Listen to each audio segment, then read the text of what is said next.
We think of wisdom as scattered, a verse here, a quote there, a science headline, a spiritual moment, a gut feeling. But when you look close, when you zoom out, you see the pattern.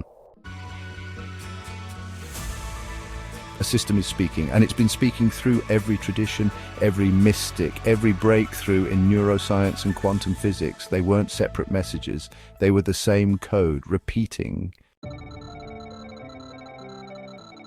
This week we decoded 5 more pieces of it.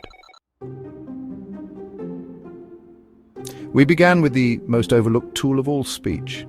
In the Hindu Manusmriti it says, "Speak the truth, speak it pleasantly, do not speak it untruthfully, even if pleasant."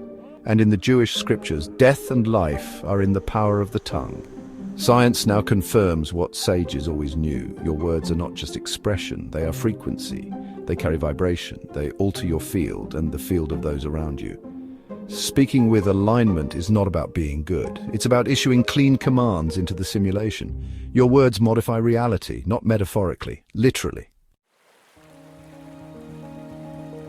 Which leads to the next law flow. In the Tao Te Ching, the sage doesn't hoard. The more he helps others, the more he gains. And Christ echoes this. Whoever wants to become great among you must be your servant. This is not virtue signaling, it's physics. Science shows that acts of service release oxytocin, serotonin, and dopamine, neurochemicals that heal the body and recalibrate the nervous system.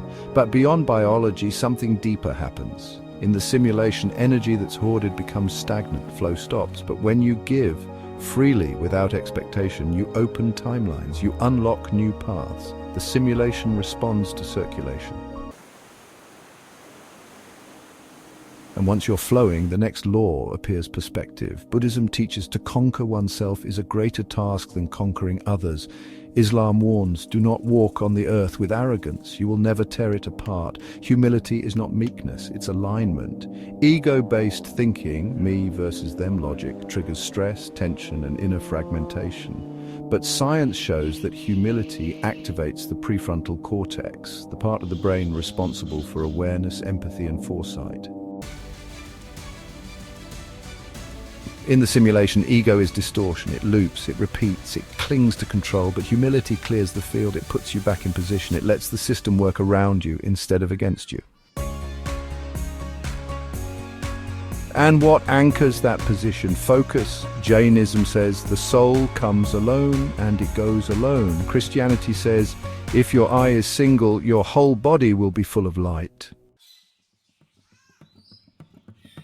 You're not here to split your energy in 100 directions. You're here to stabilize one clear signal. Science shows that singular focus reduces entropy in the brain and sharpens neural clarity. It increases performance, awareness, and presence. In the simulation, you don't render what you want, you render what you give attention to, consistently. The system follows your focus like code follows a cursor.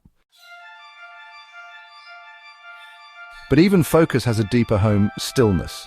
Buddhism says silence is the home of the awakened mind, and in the Psalms, be still and know that I am God. Stillness isn't passive, it's the upgrade state. Science now shows that in silence, the brain activates the default mode network, the system for insight, memory, and revelation. Stillness is the simulation's update portal. You don't receive clarity in chaos, you receive it in quiet. So this week, we've remembered, speak as if your words shape the code, because they do. Give, not to be good, but to stay in flow. Practice humility, not to be small, but to stay in sync. Focus, because scattered energy can't render new paths. And pause, because stillness is the only place new data arrives. These aren't philosophies, they're mechanics. This isn't about belief, this is about alignment, this is transcendent reality. Live the code.